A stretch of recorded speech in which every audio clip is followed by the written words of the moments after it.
Hello friends, welcome back to my channel. ನಾನು ನಿಮ್ಮ ಪ್ರೀತಿಯ ಸೌಮ್ಯ. ಸೊ ಇದು ನಮ್ಮ ಸ್ಕೂಲಿನ ಟ್ರಿಪ್ ಹೋಗೋ ದಿನದ ಒಂದು ವ್ಲಾಗ್ ಆಗಿರುತ್ತೆ. ಕಂಪ್ಲೀಟ್ 2 ಡೇಸ್ ಟ್ರಿಪ್ಪಿನ ವ್ಲಾಗ್ ನಾನು ಇಲ್ಲೇ ಹಾಕಿದ್ದೀನಿ. ತುಂಬ ಹೆಚ್ಚು ವೀಡಿಯೋಸ್ ಎಲ್ಲ ಏನು ಮಾಡಿಲ್ಲ, ಹಾಗಾಗಿ ಒಂದೇ ವ್ಲಾಗಲ್ಲಿ ಸಲ ನಾನು ಎಲ್ಲನೂ ಕೂಡ ಹಾಕೋತಾ ಇದ್ದೀನಿ. ನಾವೆಲ್ಲರೂ ಕೂಡ ಇವಾಗ ಸ್ಕೂಲಿಗೆ ಒಂದು ರಾತ್ರಿ 10 ಗಂಟೆ ಹಂಗೆ ಬಂದು ಎಲ್ಲರೂ ಸೇರಿದ್ವಿ. 11 o'clock ಹಂಗೆ ಬಸ್ ಬಂತು. ಸೊ ಇವಾಗ ನೋಡಿ ಎಲ್ಲರೂ ಕೂಡ ಬಸ್ ಹತ್ಕೊಂಡು ಹೊರಟಿದ್ದೀವಿ. ಸೊ ಇಲ್ಲಿಂದ ನಮ್ಮ 2 ಡೇಸ್ ಟ್ರಿಪ್ಪಿನ ಜರ್ನಿ ಸ್ಟಾರ್ಟ್ ಆಗ್ತಾ ಇದೆ. ಸೊ ಹೋಗೋವಾಗಂತೂ ಎಲ್ಲರೂ ತುಂಬಾ ಜೋಶ್ನಲ್ಲಿದ್ದರು. ಎಲ್ಲ ತುಂಬ ಖುಷಿಯಾಗಿ ಹಾಡು ಹರಟೆ ಎಲ್ಲ ಹೊಡ್ಕೊಂಡು ಹೊರಟ್ವಿ. ಇದಾದ ನಂತರ ನಾನು ತುಂಬ ಇಲ್ಲೇನು ವಾಯ್ಸ್ ಓವರ್ ಕೊಡೋದಕ್ಕೆ ಹೋಗೋದಿಲ್ಲ. ಆದಷ್ಟು ಅದೇನು ರಾ ಇದೆ ವಿಡಿಯೋ ಅದನ್ನು ಹಾಗೇ ಹಾಕ್ತೀನಿ. ನೀವು ಕೂಡ ನೋಡಿ ಎಂಜಾಯ್ ಮಾಡಿ. ನಮ್ಮ ಹೆಣ್ಮಕ್ಳು ಹಾಗೆ ಗಂಡು ಮಕ್ಕಳು, ನಮ್ಮ ಕೊಲೀಗ್ಸ್ಗಳು ಎಲ್ಲ ಕೂಡ ಸೇರಿಕೊಂಡು ತುಂಬಾ ಚೆನ್ನಾಗಿ ಈ ಒಂದು ಟ್ರಿಪ್ಪನ್ನು ಎಂಜಾಯ್ ಮಾಡಿದ್ವಿ. ಬಟ್ ಕೊನೆಯಲ್ಲಿ ಸ್ವಲ್ಪ ಒಂದಷ್ಟು ಬೇಜಾರಾಯಿತು. ಯಾಕೆ ಏನು ಅಂತ ನಿಮಗೆ ಮತ್ತೆ ಮುಂದೆ ಹೇಳ್ತೀನಿ ನಾನು. ಸೊ ಈಗ ಬನ್ನಿ ಮುಂದೆ ವಿಡಿಯೋ ಕಂಟಿನ್ಯೂ ಮಾಡ್ತಾ ಹೋಗೋಣ. ಹಾಗೆ ನೀವು ವಿಡಿಯೋ ನೋಡಿ ಎಂಜಾಯ್ ಮಾಡಿದ್ರೆ ಈ ಒಂದು ವಿಡಿಯೋಗೊಂದು ಲೈಕ್, ಕಮೆಂಟ್ ಮತ್ತು ಶೇರ್ ಮಾಡೋದನ್ನ ಮಾತ್ರ ಮರಿಬೇಡಿ.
ಸೊ ಇದು ನೆಕ್ಸ್ಟ್ ಡೇ ಬೆಳಗಿನ ಜಾವ 4 ಗಂಟೆ. ನಾವು ಇವಾಗ ಇಲ್ಲಿ ಬೇಲೂರಿಗೆ ಬಂದು ರೀಚ್ ಆಗಿದ್ವಿ. ಬಟ್ ಇಲ್ಲೇನು ಪ್ಲೇಸ್ ನೋಡಬೇಕು ಅಂತ ನಾವಿಲ್ಲೇನು ಸ್ಟಾಪ್ ಮಾಡಲಿಲ್ಲ. ಬದಲಾಗಿ ಸ್ವಲ್ಪ ಕುಕ್ಕಿಂಗ್ ಎಲ್ಲ ಮಾಡ್ಕೊಳ್ಳೋದಿತ್ತು. ಈ ಸಲ ನಾವು ಯಾವುದೇ ಕುಕ್ಕನ್ನ ಕರ್ಕೊಂಡು ಹೋಗಿರೋ ನಮ್ಮ ಜೊತೆಯಲ್ಲಿ, ಹಾಗಾಗಿ ನಾವೇ ತಿಂಡಿ ಎಲ್ಲ ರೆಡಿ ಮಾಡ್ಕೋಬೇಕಿತ್ತು 1-2 ಟೈಮ್ಗೆ. ಹಾಗಾಗಿ ನಾವೇ ಮಾಡ್ಕೊಳ್ಳೋಣ ಅಂತ ಹೇಳಿ ಬಂದಿದ್ವಿ. ಹಾಗಾಗಿ ಇಲ್ಲಿ ಸ್ವಲ್ಪ ಪ್ಲೇಸ್ ಚೆನ್ನಾಗಿರುತ್ತೆ, ಆನ್ ದ ವೇ ಹೋಗ್ತಾ ಚೆನ್ನಾಗಿ ಜಾಗ ಸಿಕ್ತು ಅಂಥೇಳಿ ಇಲ್ಲೇ ಎಲ್ಲ ಸೇರಿಕೊಂಡು ಒಂದು ಸ್ವಲ್ಪ ಟೊಮೊಟೊ ಬಾತ್ನ ರೆಡಿ ಮಾಡಿಕೊಂಡು ನೋಡಿ ಕಂಪ್ಲೀಟಾಗಿ ಇವಾಗ ಕುಕ್ಕಿಂಗ್ ಎಲ್ಲ ಆಯಿತು. ತಿಂಡಿ ಕೂಡ ರೆಡಿ ಆಯಿತು. ನಾವು ಮತ್ತು ನಮ್ಮ ಜೆಂಟ್ಸ್ ಟೀಚರ್ಸ್ಗಳು ಎಲ್ಲ ಕೂಡ ಸೇರಿಕೊಂಡು ಈ ಒಂದು ತಿಂಡಿನ ರೆಡಿ ಮಾಡ್ಕೊಂಡ್ವಿ. ಬೆಳಗಿನ ಜಾವ ಆಗಿದ್ದರಿಂದ ಇಷ್ಟು ಬೇಗ ತಿಂಡಿ ಯಾರು ತಿನ್ನೋದಿಲ್ಲ ಅಲ್ವಾ, ಹಾಗಾಗಿ ತಿಂಡಿ ಎಲ್ಲ ಮಾಡಿಕೊಂಡು ಮತ್ತೆ ವಾಪಸ್ ಅದನ್ನು ಡಿಕ್ಕಿನಲ್ಲಿ ಹಾಕ್ಕೊಂಡು ಮತ್ತೆ ನಮ್ಮ ಜರ್ನಿಯನ್ನು ನಾವು ಸ್ಟಾರ್ಟ್ ಮಾಡಿದ್ವಿ. ಸೊ ಮತ್ತೆ ನಾವು ಆ ಜರ್ನಿ ಎಲ್ಲ ಮುಗಿಸಿ ಬಂದು ರೀಚ್ ಆಗಿದ್ದು ಎಲ್ಲಿಗೆ ಅಂತ ಹೇಳಿದ್ರೆ ಅದು ಚಿಕ್ಕಮಂಗ್ಳೂರಿಗೆ. ಸೊ ಕಂಪ್ಲೀಟ್ ನಮ್ಮ ಇವತ್ತಿನ ದಿನ ಚಿಕ್ಕಮಂಗ್ಳೂರಲ್ಲೇ ಏನು ಆಲ್ಮೋಸ್ಟ್ ಸಂಜೆ ತನಕ ನಾವು ಚಿಕ್ಕಮಂಗ್ಳೂರಲ್ಲೇ ನಾವು ಎಲ್ಲ ಪ್ಲೇಸಸ್ಗಳನ್ನ ಕವರ್ ಮಾಡಿದ್ದು. ಇಲ್ಲಿನ ಒಂದು ಏನು ಟ್ರಿಪ್ನ ಒಂದು ಮೆಮೊರಿ ಹೇಳಬೇಕಂದ್ರೆ ತುಂಬ ಅಂದರೆ ತುಂಬಾ ಚೆನ್ನಾಗಿತ್ತು. ಅಷ್ಟು ಬ್ಯೂಟಿಫುಲ್ ಆಗಿತ್ತು ಅಂತ ಹೇಳ್ಬೋದು ಈ ಒಂದು ಪ್ಲೇಸು ಮತ್ತು ಅಲ್ಲಿನ ಒಂದು ಏನು ಎಕ್ಸ್ಪೀರಿಯನ್ಸು. ಸೊ ಇವಾಗ ಆಲ್ರೆಡಿ ಟೈಮ್ ಆಗಿತ್ತು, ಒಂದು 7:30 8 o'clock ಏನೋ ಆಗಿತ್ತು. ಇನ್ನು ಟ್ರೆಕ್ಕಿಂಗ್ ಎಲ್ಲ ಹೋಗಬೇಕು, ಅಲ್ಲಿ ಬೆಟ್ಟ ಎಲ್ಲ ಹತ್ಬೇಕಲ್ವ, ಹಾಗಾಗಿ ಇನ್ನು ಟೈಮ್ ಸಿಕ್ಕೋದಿಲ್ಲ ಅಂಥೇಳಿ ಈಗಲೇ ಎಲ್ಲರೂ ಕೂಡ ಅಲ್ಲೇ ಚಿಕ್ಕಮಂಗ್ಳೂರಲ್ಲಿ ಸ್ವಲ್ಪ ಜಾಗ ಇತ್ತು, ಇಲ್ಲೇ ನಿಲ್ಲಿಸ್ಕೊಂಡು ಎಲ್ಲರೂ ತಿಂಡಿನ ಮಾಡ್ಕೊತಾ ಇದ್ವಿ. ಬಿಸಿ ಬಿಸಿ ಟೊಮೊಟೊ ಬಾತು. ಮೊದಲೇ ಚಳಿಗಾಲ, ಚಿಕ್ಕಮಂಗ್ಳೂರಂತೂ ಇನ್ನೂ ಕೇಳೋ ಹಾಗೆ ಇಲ್ಲ, ಸಿಕ್ಕಾಪಟ್ಟೆ ಚಳಿ ಇತ್ತು ಅಲ್ಲಿ. ಸೊ ಈ ಚಳಿಯಲ್ಲಿ ಬಿಸಿ ಬಿಸಿಯಾಗಿ ತಿಂಡಿನ ತಿಂದ್ಕೊಂಡು ನಾವೆಲ್ಲರೂ ಕೂಡ ವಾಪಸ್ ಮತ್ತೆ ನೆಕ್ಸ್ಟ್ ನಮ್ಮ ಜರ್ನಿಯನ್ನು ಸ್ಟಾರ್ಟ್ ಮಾಡ್ತೀವಿ.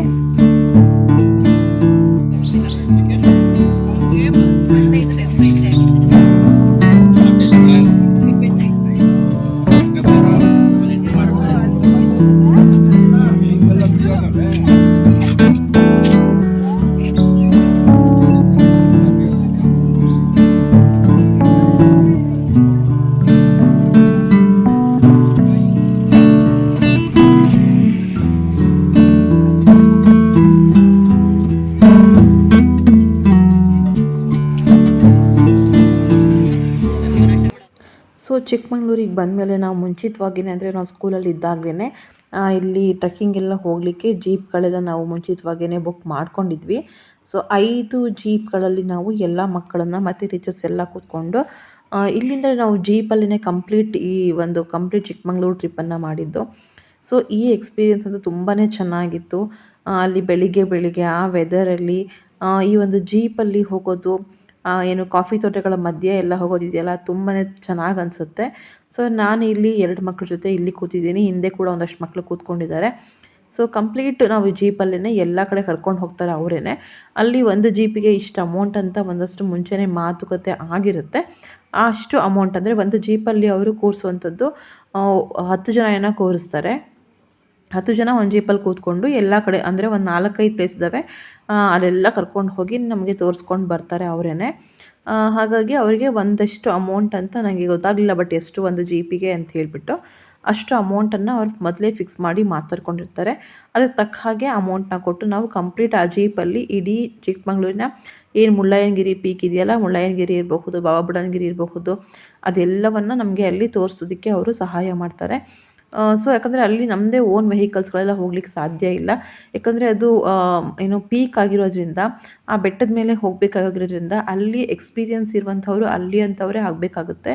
ಹಾಗಾಗಿ ಅಲ್ಲಿನ ಎಕ್ಸ್ಪೀರಿಯನ್ಸ್ ಇರುವಂಥ ಅಥವಾ ಅಲ್ಲಿನೇ ಯಾವಾಗಲೂ ಅವರು ಲೋಕಲಲ್ಲಿ ಆ ಒಂದು ಏನು ಜೀಪ್ಗಳನ್ನು ಓಡಿಸುವಂಥವ್ರನ್ನೇ ನಾವು ಫಸ್ಟಿಗೆ ಏನು ಬುಕ್ ಮಾಡ್ಕೊಂಡಿದ್ವಿ. ಸೊ ನೋಡ್ತಾ ಇದ್ದೀರಾ ನೀವು ಎಷ್ಟು ಚೆನ್ನಾಗಿದೆ ಆ ಒಂದು ನೇಚರ್ ಅಂತ. ಆ ಕ್ಲೌಡು, ಆ ಬೆಳಗಿನ ಜಾವ ಅಂತೂ ಎಷ್ಟು ಚೆನ್ನಾಗಿತ್ತು ಅಂತ ಹೇಳಿದ್ರೆ ನೋಡೋದಕ್ಕೆ ತುಂಬಾ ಖುಷಿ ಅಂತ ಅನಿಸುತ್ತೆ. ಆ ಹಸಿರು ಆ ಕಡೆ ಈ ಕಡೆ ಎಲ್ಲ ಮಧ್ಯದಲ್ಲಿ ಮಾತ್ರ ರೋಡು. ಹಾಗೆ ಪೀಕ್ ಮೇಲೆ ಹೋಗ್ತಾ ನೋಡಿ ಇಲ್ಲಿ ನೋಡ್ತಾ ಇದ್ದೀರಲ್ಲ ಎಷ್ಟು ಚೆನ್ನಾಗಿದೆ ಅಂದರೆ ನಾವು ಯಾವುದೋ ಬೇರೆ ಒಂದು ದೇಶಕ್ಕೆ ಬಂದಿದ್ದೀವ ಅಥವಾ ಬೇರೆ ರಾಜ್ಯಕ್ಕೆ ಹೋಗಿದ್ದೀವ ಅನ್ಬೇಕು. ಸೊ ಆ ಥರ ಇರುತ್ತೆ. ಆ ಫೀಲ್ ಅಂತೂ ನಿಜವಾಗ್ಲೂ ಹೇಳೋಕ್ಕೆ ಅಸಾಧ್ಯ. ಹೇಳೋದಕ್ಕಿಂತ ನಾವು ಅಲ್ಲಿ ಹೋಗಿ ಅದನ್ನು ನೋಡಿದ್ರೇ ಅದ್ರದ್ದು ಏನು ಮಜಾ ಇರೋವಂಥದ್ದು. ಸೊ ನೋಡ್ತಾ ಇದ್ದೀರಲ್ಲ, ನಾನು ಇದೇ ಫಸ್ಟ್ ಟೈಮ್ ಇಲ್ಲಿಗೆ ಬಂದಿರೋವಂಥದ್ದು. ಎಷ್ಟು ಚೆನ್ನಾಗಿತ್ತಂದರೆ ಕೈಗೆ ಸಿಗುತ್ತೆ ಮೋಡಗಳು ಅನ್ಬೇಕು ಆ ಥರ ಇತ್ತು. ಮೊದಲು ಚಳಿಗಾಲ ಆಗಿದ್ದರಿಂದ ಫಾಗೆಲ್ಲ ಅಂತೂ ಬೆಟ್ಟದ ಮೇಲೆ ಹೋದಾಗ ಎಷ್ಟು ಹತ್ತಿರವಾಗಿಯೇ ನಮಗೆ ಎಲ್ಲ ಫಾಗ್ ಕವರ್ ಆಗಿತ್ತು ಅಂದರೆ ಎದುರುಗಡೆ ಇರೋರು ಯಾರೂ ಕಾಣೋದೇ ಇಲ್ಲ, ಅಷ್ಟು ನೀಟಾಗಿ ಫಾಗ್ ಕವರ್ ಆಗಿತ್ತು ಅಲ್ಲಿ. ನೋಡ್ತಾ ಇದ್ದೀರಾ ಆ ಬೆಟ್ಟ, ಆ ಮೋಡ ಎಲ್ಲ ನೋಡೋದಕ್ಕೆ ಎಷ್ಟು ಚೆನ್ನಾಗಿದೆ ಅಂಥೇಳಿ. ನಂಗೆ ಇವಾಗಲೂ ನೋಡ್ತಿದ್ರೆ ಅದನ್ನ ಇನ್ನೂ ಒಂದು ಸಲ ಹೋಗಬೇಕು ಅನ್ನೋಷ್ಟು ಫೀಲ್ ಆಗುತ್ತೆ. ಅಷ್ಟು ಚೆನ್ನಾಗಿತ್ತು ನಿಜವಾಗ್ಲೂ ಕೂಡ. ಸೊ ನೀವು ಕೂಡ ಈ ಒಂದು ನೇಚರ್ನ ಬ್ಯೂಟಿನ ನೋಡಿ ಎಂಜಾಯ್ ಮಾಡಿ.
ಸೊ ನೋಡಿದ್ರಲ್ಲ ಇದೇ ಮುಳ್ಳಯ್ಯನಗಿರಿ ಪೀಕು ಎಷ್ಟು ಚೆನ್ನಾಗಿದೆ ಅಂಥೇಳಿ. ಈಗಲೂ ಕೂಡ ನೀವು ನೋಡ್ತಾ ಇದ್ದೀರಾ, ಇಬ್ಬನಿ ಬಿಸಿಲು ಬರ್ತಾ ಬರ್ತಾ ಫುಲ್ ಅದು ಕ್ಲಿಯರ್ ಆಗ್ತಾ ಇರೋದು ನಿಮಗೆ ಕಾಣಿಸ್ತಾ ಇರೋವಂಥದ್ದು.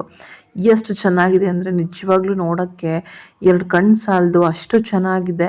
ಸೊ ಇವಾಗ ಅಲ್ಲಿಂದ ಕೆಳಗೆ ಇಳಿದು ಬಂದ್ವಿ. ಇಲ್ಲಿ ಕೆಳಗೆ ಇಳಿದು ಬಂದು ಇಳಿಯೋ ಜಾಗದಲ್ಲಿ ಸ್ವಲ್ಪ ಮುಂದೆ ಬಂದಾಗ ಇಲ್ಲೊಂದು ಟೆಂಪಲ್ ಇದೆ.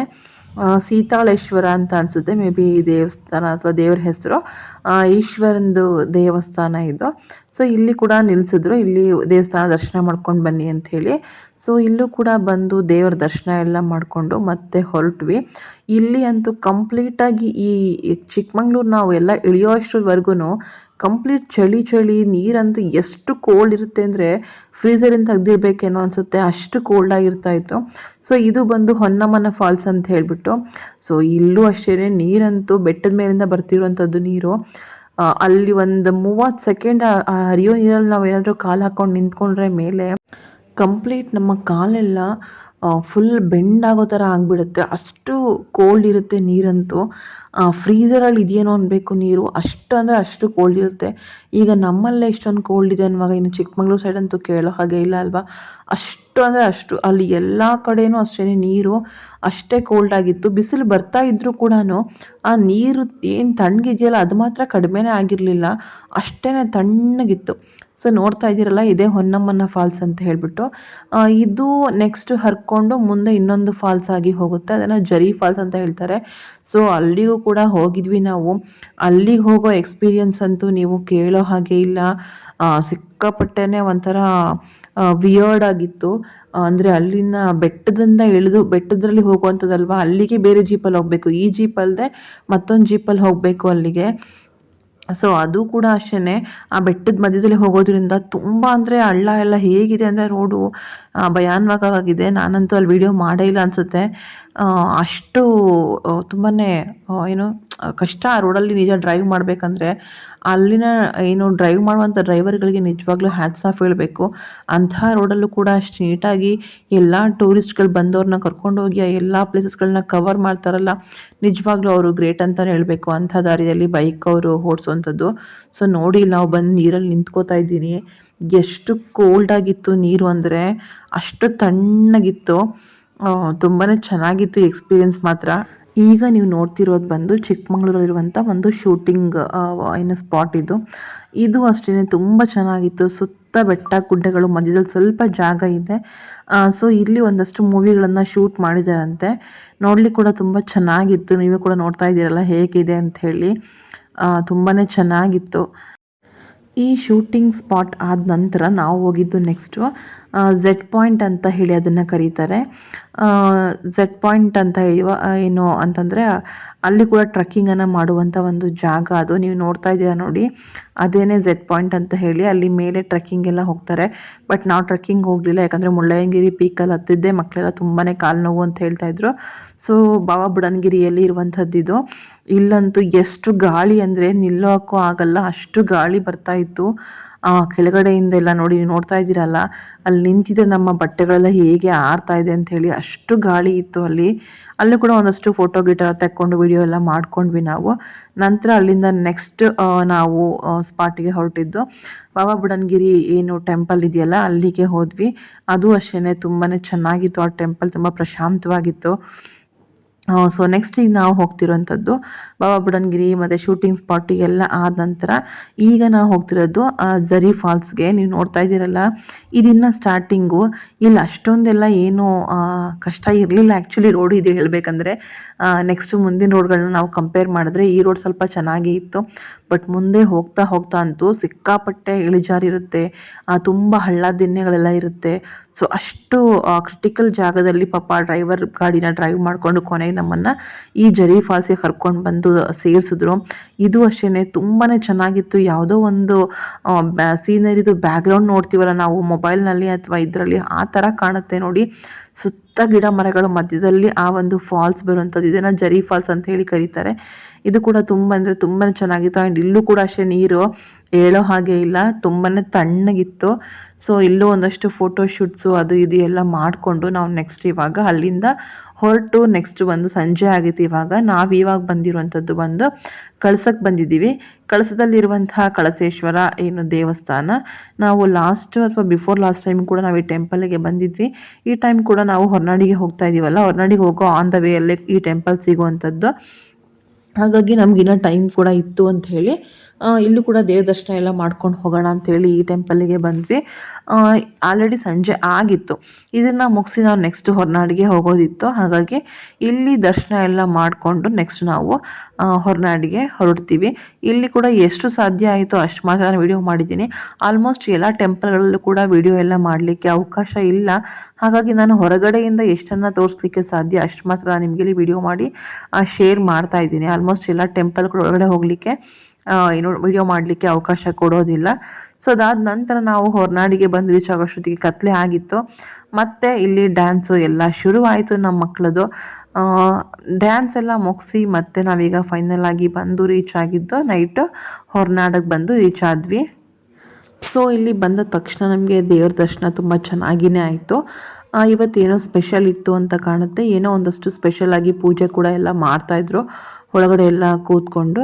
ಸೊ ನಾವು ಪೂಜೆ ಎಲ್ಲ ಮುಗಿಸ್ಕೊಂಡು ಬಂದು ಹಾಗೆಯೇ ಇನ್ನೂ ಊಟಕ್ಕೆ ಹೋಗಿರಲಿಲ್ಲ. ಊಟಕ್ಕಿಂತ ಮುಂಚೆ ಸ್ವಲ್ಪ ಇನ್ನೂ ಊಟಕ್ಕೆ ಓಪನ್ ಆಗಿರಲಿಲ್ಲ. ಹಾಗಾಗಿ ಒಂದಷ್ಟು ಶಾಪಿಂಗ್ ಮಾಡೋದಿತ್ತು.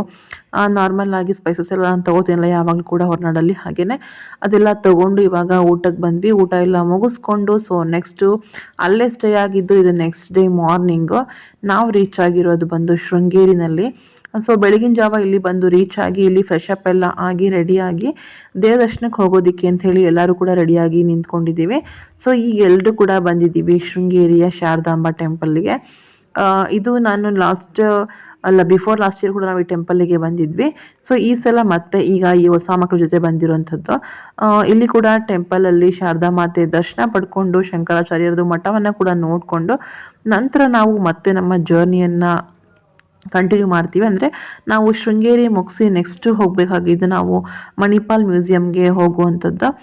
ಮಣಿಪಾಲ್ ಮ್ಯೂಸಿಯಂ, ಸೈನ್ಸ್ ಮ್ಯೂಸಿಯಂ ಏನಿದೆಯಲ್ಲ ಅಲ್ಲಿ ಹೋಗಿ ಅದನ್ನು ಕೂಡ ಎಲ್ಲ ನೋಡಿಕೊಂಡು ನಂತರ ನಾವು ಮಲ್ಪೆ ಬೀಚಿಗೆ ಹೋಗಬೇಕು.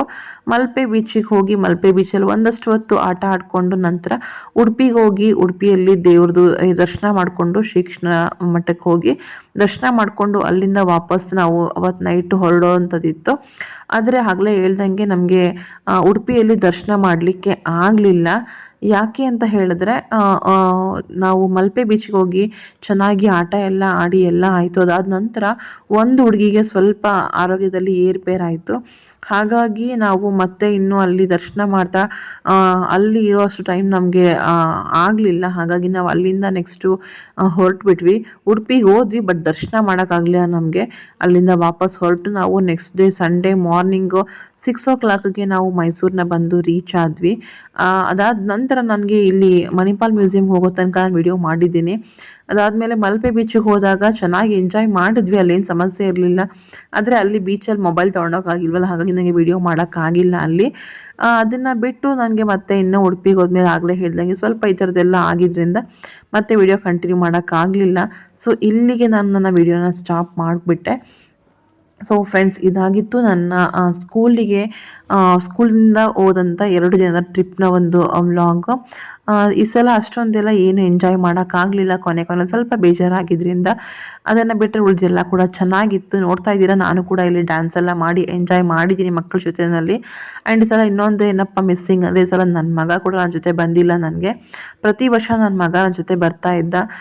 ಈ ವರ್ಷ ಅವನು ಏನೋ ಟೆಸ್ಟ್ ಇತ್ತು ಅಂಥೇಳಿ ರಜಾ ಹಾಕ್ಕೊಳಕ್ಕಾಗೋದಿಲ್ಲ ಸ್ಕೂಲ್ಗೆ ಅಂಥೇಳಿ ಅವನು ಬರಲಿಲ್ಲ. ಹಾಗಾಗಿ ಅವನ್ನ ಬಿಟ್ಟು ಈ ಸಲ ನಾನು ಹೋಗಿದ್ದೆ. ಅದೊಂದು ಸ್ವಲ್ಪ ನನಗೆ ಬೇಜಾರಿತ್ತು. ಸೊ ಇಷ್ಟು ವಿಷಯಗಳ ಜೊತೆಗೆ ನನ್ನ 2 ದಿನದ ಸ್ಕೂಲ್ ಟ್ರಿಪ್ನ ಒಂದು ವಿಡಿಯೋ ನಾನು ನಿಮಗೆ ಇಲ್ಲಿ ಶೇರ್ ಮಾಡಿದ್ದೀನಿ. ಈ ಒಂದು ವಿಡಿಯೋ ನಿಮಗೆ ಇಷ್ಟ ಆದರೆ ಪ್ಲೀಸ್ ಲೈಕ್, ಕಮೆಂಟ್ ಮತ್ತು ಶೇರ್ ಮಾಡೋದನ್ನು ಮಾತ್ರ ಮರಿಬೇಡಿ. ಹಾಗೆ ನನ್ನ ಚಾನಲ್ನ ಸಬ್ಸ್ಕ್ರೈಬ್ ಮಾಡದೆ ನೋಡ್ತಿದ್ದರೆ ಪ್ಲೀಸ್ ಚಾನಲ್ ಸಬ್ಸ್ಕ್ರೈಬ್ ಮಾಡಿಕೊಂಡು ನನಗೆ ಸಪೋರ್ಟ್ ಮಾಡಿ ಅಂತ ಹೇಳ್ತಾ thank you for watching. Bye bye.